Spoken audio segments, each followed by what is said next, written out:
Today, I want to talk about, from Tom's desk, I'm going to talk about banking and business in Thailand. As I've said before, for 18 years, more than 18 years, Thailand was my reality. And I remember, as time went on, business in America, banking in my knowledge of banking in America was 18 years dated until I went back.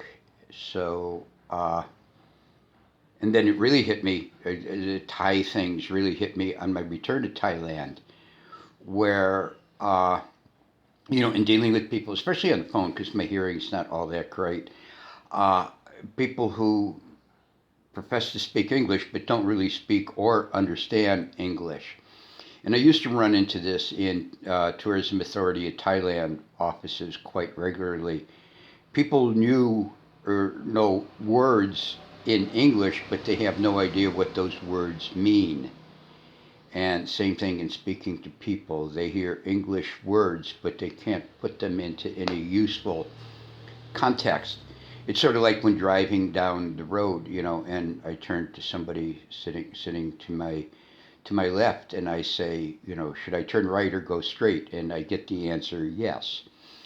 In trying to figure out what papers and this is dealing with Tesco Visa and Krungsri Bank, well, Tesco Visa, Tesco Lotus in particular, this woman is screaming, document, I need document, I need, and I said, well, what document do you need? And she's, she doesn't in front of her, the piece of paper says document, but she means passport, but she could mean driver's license or whatever. So, these things get to be quite a bother. And, banking wise, Thailand's banks, electronic banking. If I could do a transfer on a Saturday afternoon, and it's posted 5 minutes later wherever I'm transferring to or doing it in the States.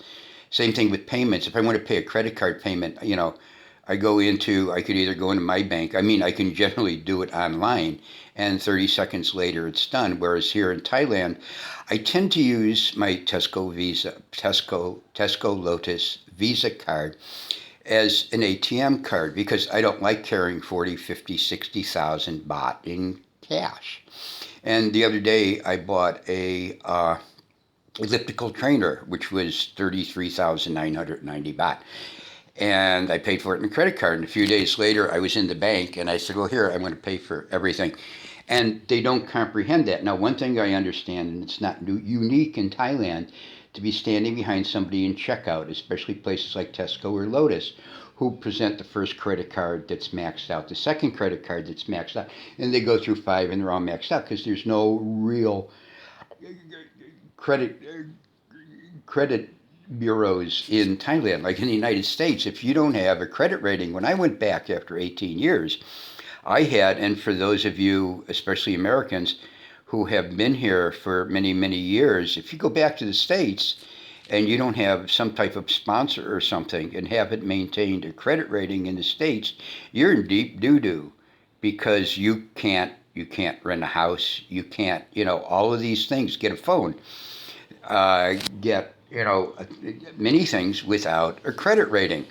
Whereas here in Thailand, the concept is people wait until the very last moment or moments past the last moment to pay their bills. Now, if this is hundreds of thousands of dollars and you're going to get interest on that money, certainly it makes a difference. But I just prefer not to have a bill sitting somewhere. When the bill arrives, I pay it. Or if I know, like in this case, I'm going to be going down to Bangkok next week, and if I see something for 90,000 baht that I decide to buy, I prefer to have, my money, available on a Thai credit card. Because the nice thing about the baht credit card is when I'm paying in baht, I don't get any, international fees. But I have learned, and the other problem here is people get, the less they know and the more they feel intimidated, the more arrogant they get. And then when I say arrogant, I mean arrogant and rude. So when I had done a transfer because I can from my bank account in America I can transfer to Bangkok Bank in New York, and it's not an international transfer fee. And I had transferred money towards the end. I think it was Thursday the previous week, and Monday morning I went in, and the money still hadn't arrived. And I'm going, this is really bizarre. And the people, and it finally reached a point because they were trying, somebody finally said it will be in your account today. And I'm going, this is a really strange statement because either they're just making something up, or then it suddenly dawned on me, and my Thai being as bad as it was, the only thing, because in international banking, banks electronically are open 24 hours a day, 7 days a week. And I couldn't, I could say that in Thai, but what I ended up saying in Thai is, okay, Thai banks go to sleep for 2 days a week. The electronic systems are basically, so it seems, closed down Saturdays and Sundays. And the staff said, yes. Sorry. And the other thing is, like if I'm withdrawing 100,000 baht from a bank, the whole signature thing. Okay, my signature thing with Bangkok Bank is like 5 years old. My signature is still the same, but it's not exactly the same. And signing things, they have my passport, they have everything else.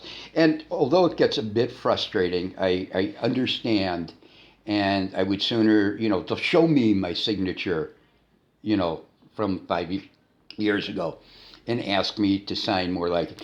Anyhow, that's just some comments about banking in Thailand, doing business in Thailand.